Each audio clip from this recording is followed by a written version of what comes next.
Laminate को क्या मतलब पुदीना, लेमिनेट को क्या मतलब पुदीना। दोस्तों नमस्कार, स्वागत है मेरी एक नई वीडियो में। आज हमारे घर में उपयोग होने वाले हम बहुत ही उपयोगी, हमारे स्वास्थ्य के लिए बहुत उपयोगी, हमारे फ्रेशनेस के लिए बहुत उपयोगी प्लांट या हर्ब्स कह सकते हैं इसको, प्लांट नहीं कह सकते क्योंकि हर्ब्स है ये। हर्ब्स का केयर कैसे करें, कैसे इसको उगाएं, क्या क्या हेल्थ बेनिफिट है इसको उगाने से, और हम इसको क्यों उगाना चाहिए, कंटेनर में उगाएं या लार्ज स्केल पे हम करें तो किस तरह। देखिए किचन में बहुत हमारे काम आता है दोस्तों, तो इसलिए इसको किस तरह से केयर करें। गर्मियाँ आने वाली हैं, गर्मियों में बहुत ज़्यादा यूज होता है इस चीज़ का। ये जो मिंट दिख रहा है दोस्तों आपको, ये मेरा बहुत पुराना मिंट है, लगभग 2020 का। मैं जब कोरोना आया था 2020-19 में, उस समय मैंने ये लगाया था, इसी कंटेनर में लगाया था, और ये लगातार मेरे को हर साल मेरी किचन की ज़रूरत पूरी करता है। तो मेरा भी दायित्व बनता है इसकी मैं केयर करूं। अब ये इसका सीज़न स्टार्ट है, थोड़ा सा लेट हो गया हूं। देखिए ये इस तरह से ग्रोथ सर्दियों की वजह से कर रहा है, तो इस पर क्या मुझे काम करना है, कैसे फर्टिलाइज़ करना है, किस तरह से इसका आप अगर नए हैं या आपके पास पुराना पौधा है तो पुराना पौधा चाहिए है, तो किस तरह से आप इसको उगाएंगे और मैं इस पर क्या काम करूँगा वो आपको बताऊँगा। दोस्तों ये जो मिंट है, इसको मेंथा भी बोलते हैं, ये हमारे बहुत सारे हेल्थ बेनिफिट हमको देता है। ये बहुत सारे हेल्थ प्रोडक्ट में भी यूज होता है, हमारे जो स्किन केयर के प्रोडक्ट होते हैं उनमें भी यूज होता है, उनमें भी इसका प्रयोग होता है। पेन रिलीफ भी देता है, ये हमारी जो डाइजेस्टिव सिस्टम है उसको बहुत बढ़िया करता है, और ओरल हेल्थ है हमारी उसको सुधारता है। और इसका यूज हम सोप और कैंडल्स में भी करते हैं, इसकी एरोमा की वजह से, इसकी खुशबू की वजह से इसका यूज हम करते हैं। दोस्तों ज़्यादा ना इसके बारे में बताता हुआ, आप सब लोगों को पता है और हमारी जो गृहिणियां हैं वो जानती हैं इसका उपयोग कैसे होता है। ये उपयोग मैं ना बता के इसकी केयर करते हैं दोस्तों। सबसे पहले ये देखिए दोस्तों, इसकी जड़ तो बहुत है, अब ये इसको मैं ऐसे ही छोड़ दूँगा तो बिल्कुल बेकार हो जाएगा। सबसे पहले इसकी हम करते हैं कटिंग दोस्तों। तो कटिंग करने के लिए दोस्तों ये मेरे पास टूल है, इस टूल से इसका शेप दे देते हैं सब। ये कटिंग करेंगे इसको बिल्कुल फ्रेश, ईंटें निकाल लेंगे। कटिंग करते समय बिल्कुल इसको बिल्कुल एक सा कर देंगे, और इसके जिसमें जो खरपतवार होंगे वो भी हम निकाल देंगे दोस्तों, और ये यूज हो जाएगा घर में। और मैं तो अपने दोस्तों को इसी कंटेनर से देता भी रहता हूँ। अभी मेरे नेबर्स ने उगाने के लिए, अपने गार्डन में उगाने के लिए मुझसे मांगा था, तो मैंने यहाँ से इस साइड से उसको दिया था ये। तो ये सबसे पहला काम है। अगर इसकी जो ब्रांचेज हैं बहुत लंबी हो गई हैं, सर्दियों में इसके जो पौधे हैं वो पत्तियां हैं वो बहुत छोटी हो जाती हैं, तो उन छोटी पत्तियों का हम ज़्यादा यूज नहीं कर पाते हैं। तो इनकी पत्तियां बड़ी बड़ी लस ग्रीन चौड़ी की पत्तियां कैसे आएँ, उसको करने के लिए मैं ये काम कर रहा हूँ। ये सारा जो मिंट है मैं इसको इस तरह से प्रून कर रहा हूँ, और इसको फर्टिलाइज भी करेंगे हम दोस्तों। इस तरह से ये सारा हटा देंगे, और ये हमारे गार्डन में कंटेनर में बड़ी आसानी से उगाया जा सकता है। दो विधियां हैं इसको उगाने की, इसको बीज से भी उगा सकते हैं, इसको आप कटिंग से भी उगा सकते हैं। मेरे कई मित्र हैं, गार्डनर मित्र हैं, उनका मैं वीडियो देखता हूं, वो कहते हैं कि बीज से उगा हुआ पुदीना जो मिंट है वो बहुत लंबे समय तक चलता है, और कटिंग से लगा हुआ पुदीना जो है, मिंट जो है, बहुत दिनों तक नहीं चलता है। लेकिन मेरे पास रिजल्ट इसके विपरीत है दोस्तों। मेरा ये 5 साल पुराना इस कंटेनर में ही, और मैं कोई खास केयर नहीं करता, इसको बस एक बार इस तरह से ये प्रून करके सारा प्रून कर दूंगा। प्रून करके इसको फर्टिलाइज़ करूंगा। उसके बाद पूरे सीज़न में इसमें मैं केवल लिक्विड फर्टिलाइज़र दूंगा। लिक्विड फर्टिलाइज़र के अलावा इसमें कोई सॉलिड फर्टिलाइज़र नहीं देना है, क्योंकि इसमें इतनी जगह भी नहीं है। अगर मैं फर्टिलाइज़र दूंगा तो ये जो प्लांटर है वो और ओवर हो जाएगा, काफ़ी भरा हुआ है।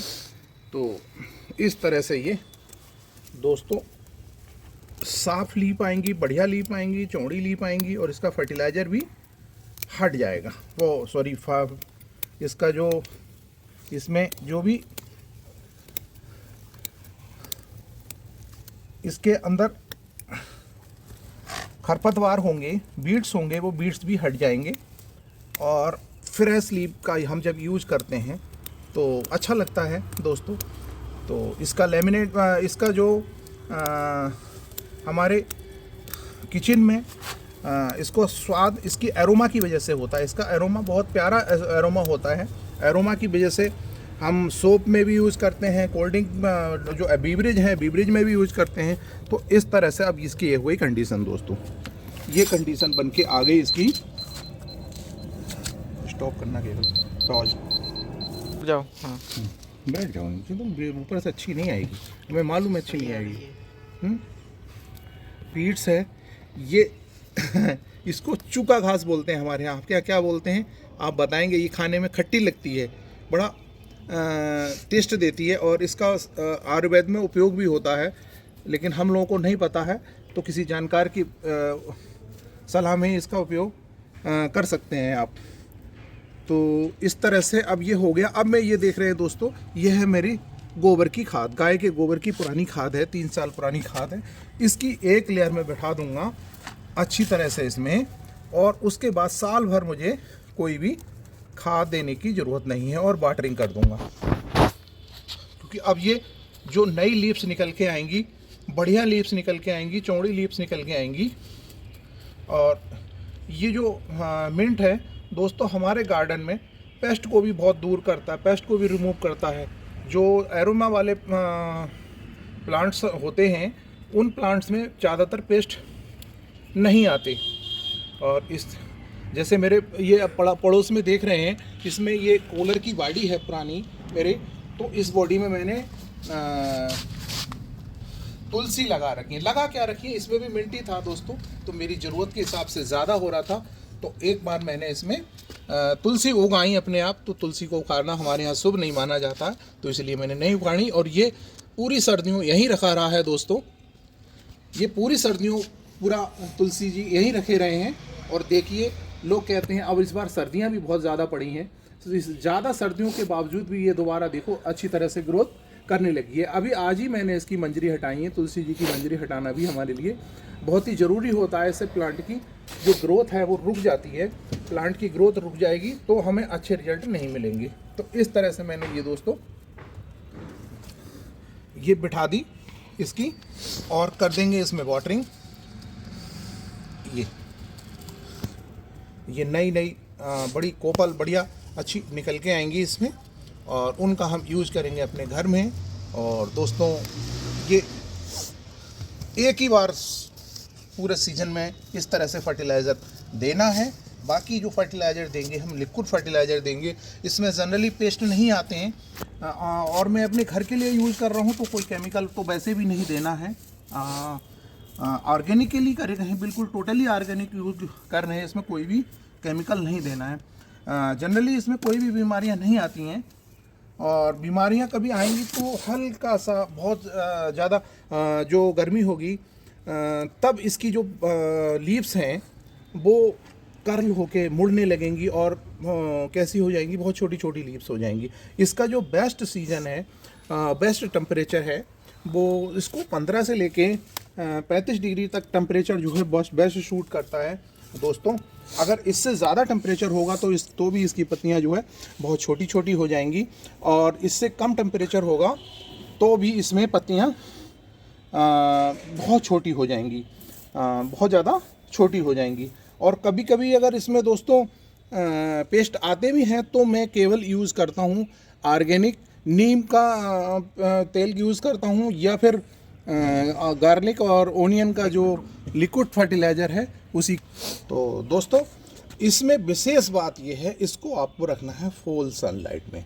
अगर इसको आप सनलाइट नहीं देंगे तो फिर ये अच्छी तरह से ग्रो नहीं करेगा। ये फुल सन लविंग प्लांट है, तो इसको फुल सनलाइट में रखना है, वाटरिंग करनी है फ्रीक्वेंटली। और जो इसकी जो वाटर की नीड है वो ऐसा वाटर होना चाहिए, वो वाटर होना चाहिए इसमें जो है रेगुलर वाटरिंग तो कर सकते हैं आप, लेकिन इसमें लॉगिंग नहीं होना चाहिए। वाटर लॉगिंग होगा तो ये जो है प्लांट ख़राब हो जाएगा, तो वाटर लॉगिंग नहीं होना चाहिए, इसमें नहीं होना चाहिए। दूसरे, इसको आप फुल सनलाइट दें, और पेस्ट कभी आए तो मैंने मेरे बताए अनुसार जो यूज बताया मैंने वो चीज़ें यूज कर सकते हैं आप।